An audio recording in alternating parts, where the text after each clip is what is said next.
We go live to the UN as the 77th General Assembly takes place. Robert Dussey, Minister for Foreign Affairs of Togo, addresses the Assembly. UN as the 77th General Assembly. Mr. President of the 77th session of the General Assembly,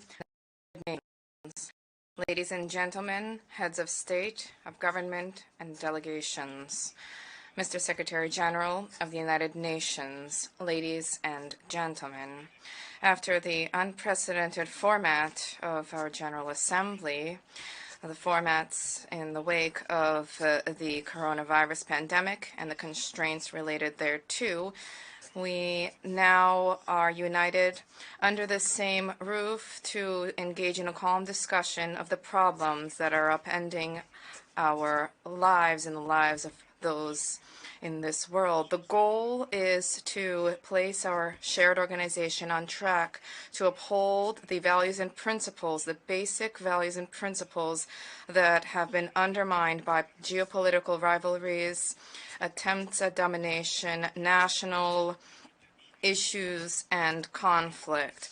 I wish to take this opportunity to applaud the theme that has been chosen for the general debate for this session, a watershed moment, transformative solutions to interlocking challenges. However, before pursuing this statement, I wish to first warmly congratulate you, Mr. President, on your election to the presidency of our 77th General Assembly, and we wish you every success. I can assure you of the support of the Togolese delegation.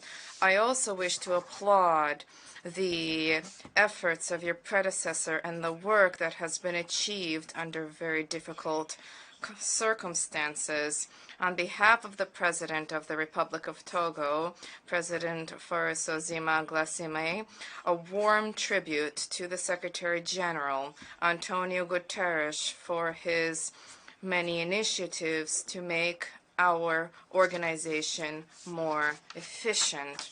Mr. President, ladies and gentlemen, on this in its 77th years of existence, the United Nations has indefatigably endeavored to achieve conflict prevention and ensure the maintenance of international peace and security. Presently, the threat looming over the peace has metastasized. Interstate conflicts of the past have been compounded by and succeeded by new forms of violence with the involvement of elusive stakeholders. Africa had once been shielded and has now become a sanctuary of terrorist groups. The terrorist threat had long been confined to countries of the Sahel, has spilled over into coastal states of the Atlantic and West Africa.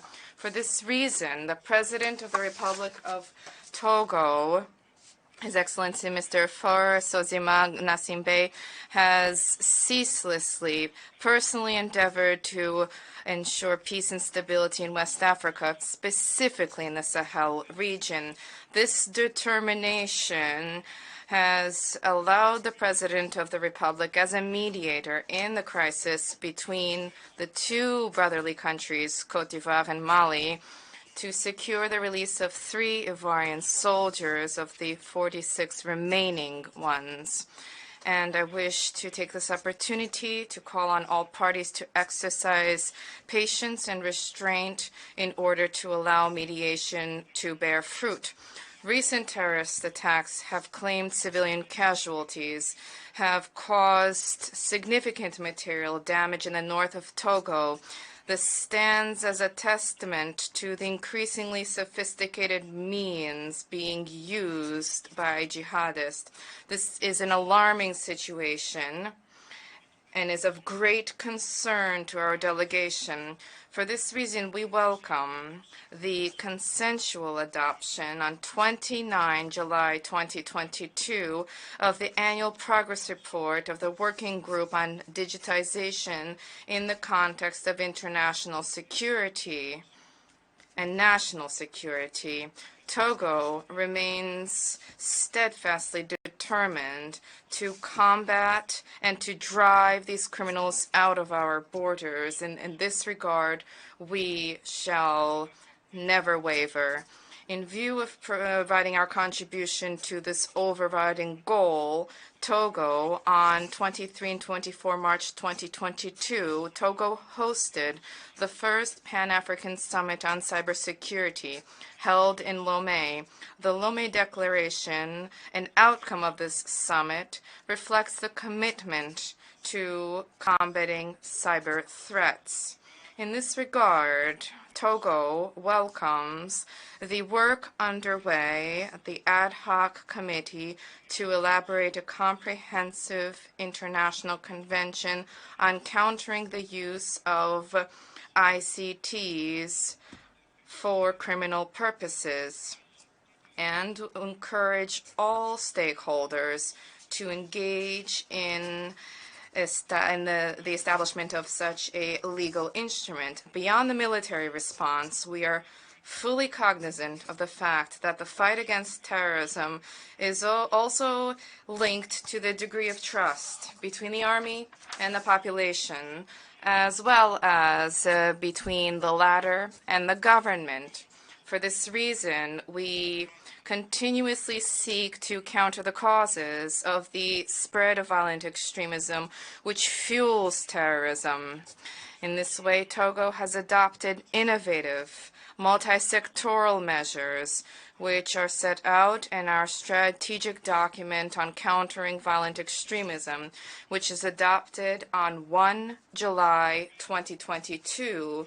In this vein, an emergency program for the Savane region with $9,104,704 allocation was set aside for the implementation of numerous projects by 2025 in the sectors of water, energy, healthcare, infrastructure, education, and agriculture. We are at a new stage in this asymmetric war against the terrorist cell. The deterioration of the security situation should be of concern to all of us, first and foremost to the United Nations. That having been said, there's an important need to fully revitalize our organization and to spare no effort to achieve reform of the Security Council. I wish to take this opportunity to applaud the global program on countering terrorist threats against vulnerable targets, of which my country, Togo, is a beneficiary as a pilot country. This United Nations program is geared towards building the capacities of member states and to provide them with logistical support for the protection of vulnerable targets in the face of terrorist attacks. And this has revealed itself to be of tremendous importance for our country. Mr. President, ladies and gentlemen, and the other major challenge faced by humanity is climate change. All expert reports on this matter are alarming.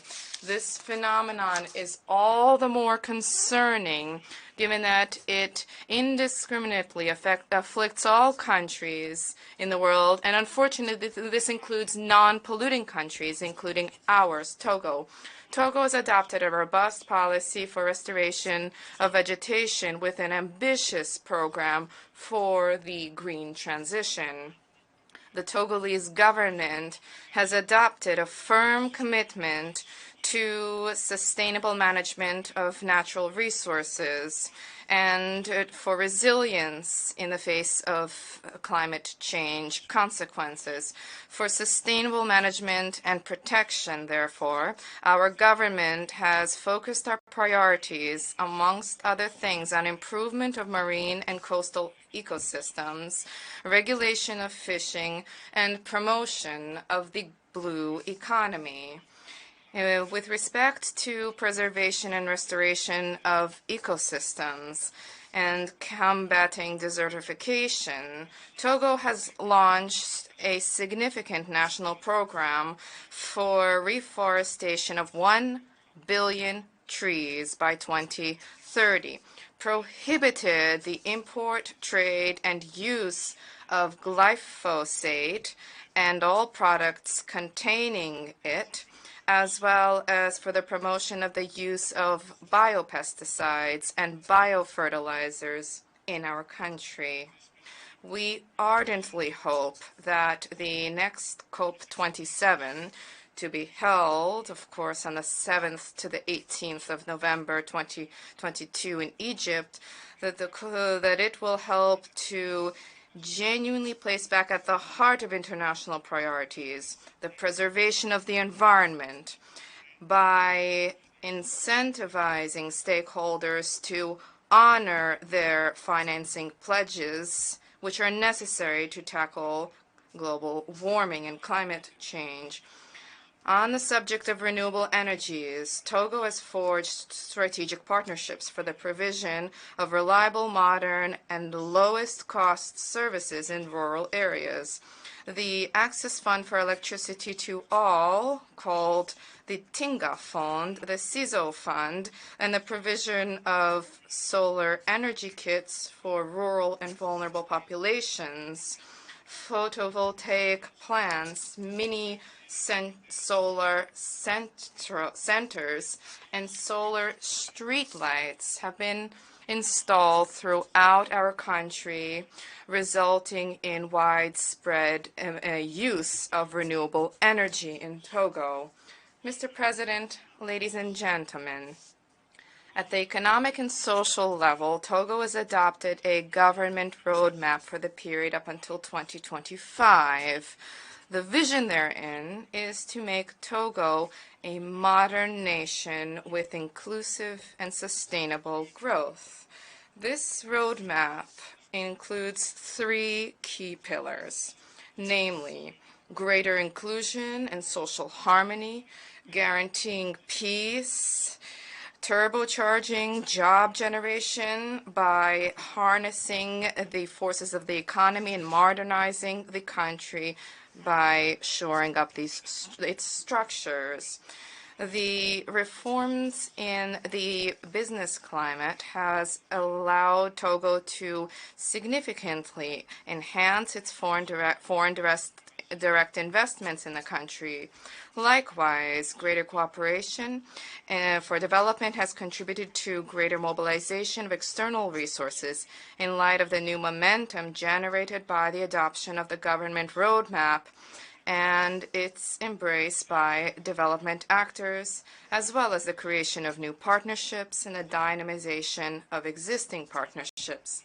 The overriding challenge for Togo is to establish and to shore up its national bedrock and social protection, improvement of access for people to basic social services, and strengthening of inclusion mechanisms are also of key significance for the reduction of poverty. To achieve this, the government has incorporated the principle of leaving nobody behind in public policies.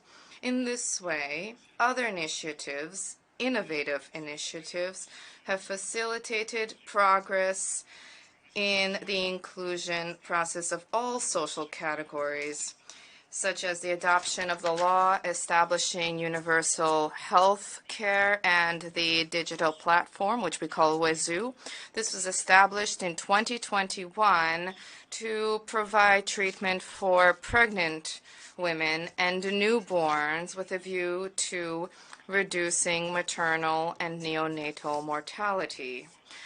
Greater protection for women against discrimination and gender-based violence and mitigation of sociocultural burdens have significantly improved the contributive capacities of women and girls in our country's development. Togo has adopted a financial inclusion mechanism for the most vulnerable groups in our population through monetary transfers.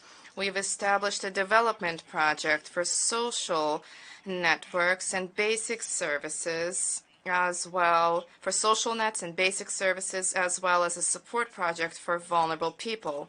Furthermore, an incentive mechanism for agricultural financing based on risk sharing is and a structuring project to improve rural agricultural training and integration have also been established. Mr. President, ladies and gentlemen, to conclude, I should like to invite everybody to consider the bases of multilateralism and the objectives sought by the Founding Fathers when they envisaged this global governance system. During the 75th session of our General Assembly, we engaged in a lengthy discussion here at the United Nations about, and we wish to reaffirm our commitment to multilateralism. An important declaration was adopted during the commemoration of the 75th anniversary of the United Nations. This aptly reflects the new multilateral ambition which we have embraced, an ambition which we hope to see more just and equitable, and to show us that we are the engines of the global development and growth that is sustained. Today, we are called upon to adopt concrete measures to tackle the plethora of challenges which weaken our world: inter alia, terrorism, security challenges, not to mention COVID-19. However, unfortunately, we cannot but note, but far too often we trample upon our multilateral commitments. At times we strip them of all of their meaning, their strength, their roots. Ladies and gentlemen, how else can we understand the fact that the Security Council of the United Nations remains so exclusive?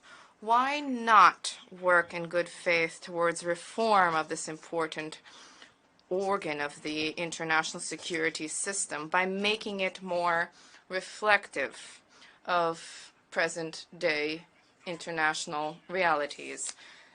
Mr. President, ladies and gentlemen, after this analysis, we come to the following conclusions. Today, we are convinced that African countries, or Africa in general, no longer wish to align themselves with great powers, regardless of who they may be, due to the shortcomings of the concept and the failure of the concept of multilateralism. The role assigned to Africa in the 21st century reflects the image that some powers still hold vis-a-vis our continent, seeing it as exclusively their zone of influence. Africa has almost no impact on the current global order, and yet Africa endures the devastating consequences of upheavals of international society. Africa, in the eyes of certain powers, is only of interest when they are finding themselves in difficulty. There's a need to consider the role of Africa and the place that Africa holds on the world stage. Today, Africa no longer holds the place that it deserves on the international stage. For a number of powers, Africa as a continent does not have a role to play as a major actor in the Kantian sense on the world stage. They think they live in the same world at a time when the world has changed profoundly. When the United Nations was created in 1945, with the exception of two African countries, which we all know, Liberia and Ethiopia. The countries of Africa were not yet independent. After 77 years, it is the same international system, unfortunately, which persists owing to the will of the 5 permanent members of the Security Council, who we all know. Although the African integration project is still a work in progress, a consensus has been reached between African states at the level of the African Union, as was recalled during the 77th session, this session, by the President of Senegal, President of the African Union, vis-a-vis the need for the continent to secure 2 permanent seats at the Security Council, in addition to 2 non-permanent seats for African states. Despite this general consensus of 54 African states, the reluctance of certain members of the P5, the reluctance to see Africa occupy this place, stands in stark relief.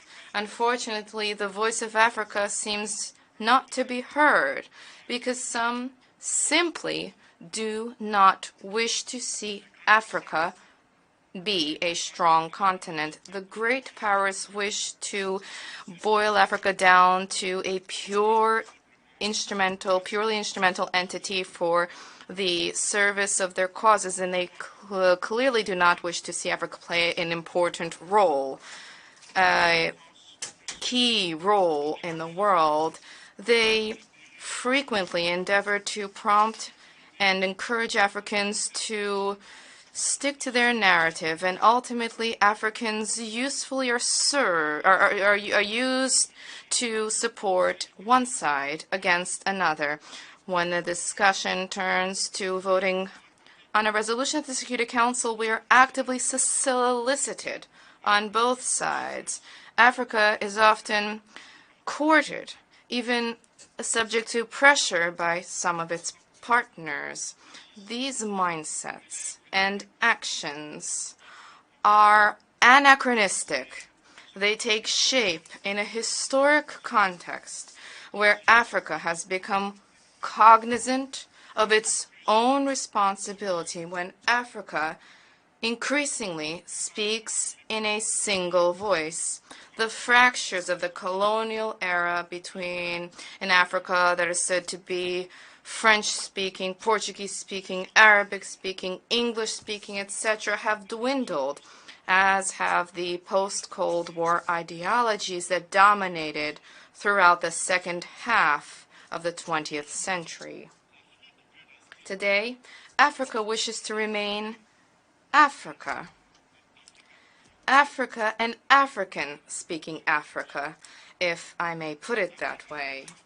Present-day Africa is not the Africa of 1945, certainly not the Africa of the 1960s. Today in Africa, we have a plethora of new partners who are an integral part of the new international geopolitical landscape, a far cry from the 2 anachronistic blocks that structured the world in the post-war 20th century. The world has shifted toward multipolarism. To paraphrase Blaise Pascal, the world has become a whole whose center is both everywhere and nowhere. And Africa cannot and will no longer be a carriage of a single locomotive. Many African countries today, in truth, are very much entwined, and no longer entwined in terms of regimentation. They are no longer linked and bound by colonial history. They are very much keen to work with new partners.